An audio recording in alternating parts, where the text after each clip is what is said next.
इधर अल्मोड़ा पहुंचे कांग्रेस के प्रदेश उपाध्यक्ष और द्वाराहाट से कांग्रेस विधायक मदन सिंह बिष्ट ने भी माना है कि कांग्रेस में संगठन का अभाव है। उन्होंने कहा है कि संगठन पार्टी की रीढ़ की हड्डी होती है और कांग्रेस में प्रत्याशी खुद अपने बलबूते चुनाव लड़ता है और इसीलिए कांग्रेस को अपने कार्यकर्ताओं को आगे बढ़ाने के साथ साथ संगठन को मजबूत करने की आवश्यकता है। हमें संगठन को मजबूत करना है। जिस तरीके से बीजेपी जो है अपने संगठन को मजबूत करने के हर समय प्रयास कर रही है। हमारे कार्यकर्ता है, हमने अपने कार्यकर्ताओं को आगे बढ़ाकर उनको भी मजबूत करना है और उसके साथ साथ संगठन में कई कमियां भी है। मैं तो हाईकमान को कहता हूँ इस तरीके के मजबूत करें। जब तक संगठन हम लोग मजबूत नहीं करेंगे कांग्रेस पार्टी नीचे गिरती है। कांग्रेस के दो नेताओं की बात आपने सुनी और कांग्रेस छोड़कर बीजेपी में गए नेता की बात आपने सुनी।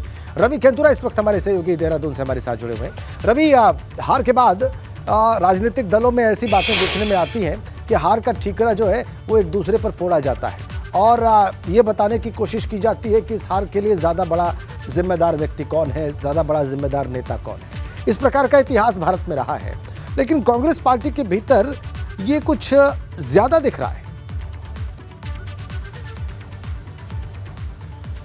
बिल्कुल, देखिए राजेंद्र जी, अगर बात की जाए तो जिस तरीके से पूर्व नेता प्रतिपक्ष प्रीतम सिंह का बयान आया है, उन्होंने ये साफ तौर पर कह दिया कि 2016 की घटना ने उत्तराखंड में कांग्रेस को कमज़ोर करने का काम किया है और जो आज स्थिति उत्तराखंड में कांग्रेस की है उसमें सबसे बड़ी भूमिका 2016 की है। और इस सभी जानते हैं कि 2016 में हरीश रावत से नाराज़ होकर कांग्रेस के 9 बागी विधायक भाजपा में शामिल हो गए थे और एक बड़ी घटना हुई थी जिसमें हरीश रावत की ही नाराज़गी की वजह से ये पूरी घटना जो है सामने आई थी। तो ऐसे में जिस तरीके से प्रीतम सिंह ने ये बयान दिया है तो साफ तौर पर वो एक अप्रत्यक्ष तौर पर हरीश रावत को उन्होंने कटघरे में खड़ा किया, क्योंकि हरीश रावत लगातार सोशल मीडिया के माध्यम से देखें तो वो ये लिखते हुए नजर आते हैं कि जो हार हुई है उसका ठीकरा पूरी तरीके से मेरे ऊपर ही नहीं आना चाहिए, इसमें तमाम लोग जिम्मेदार रहे। और उन्होंने अपने सोशल मीडिया में ये भी लिखा कि कई वरिष्ठ नेता ऐसे हैं जो खुद तो जीत गए लेकिन अपने गृह क्षेत्र में कितने विधायकों को जिता पाए हैं ये बताएं। तो ये हरीश रावत और प्रीतम सिंह गुट की जो अक्सर बातें सामने आती रहती हैं उन पर इस वजह से मोहर लग जाती है जब दोनों की बयानबाजी सामने आती है।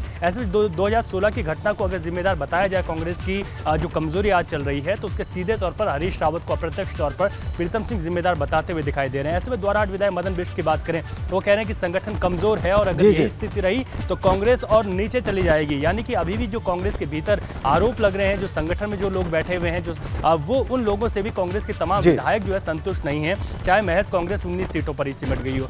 यही एक बड़ी वजह रही है कि कांग्रेस लगातार जो जिस तरीके से अब उन्हें आगे आना था 2017 में करारी हार हुई, लेकिन इस बार भी सिर्फ 19 सीटें ही कांग्रेस बचा पाई। अभी 2024 में लोकसभा चुनाव है, लेकिन उससे पहले जो भीतरी अंतर कलह सामने निकल कर आ रहा है वो कहीं ना कहीं ये दिखाता है कि और यही पहले भी था रवि, अगर हमने देखा हो तो हम लगातार देख रहे हैं कि कांग्रेस के भीतर ये अंतरकलह तब भी था जब कांग्रेस 2017 तक सत्ता में थी।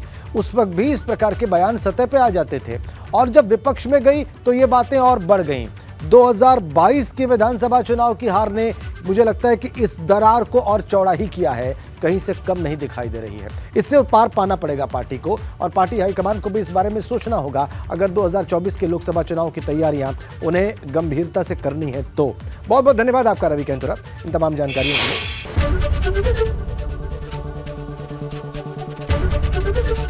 एबीपी गंगा, खबर आपकी, जुबान आपकी।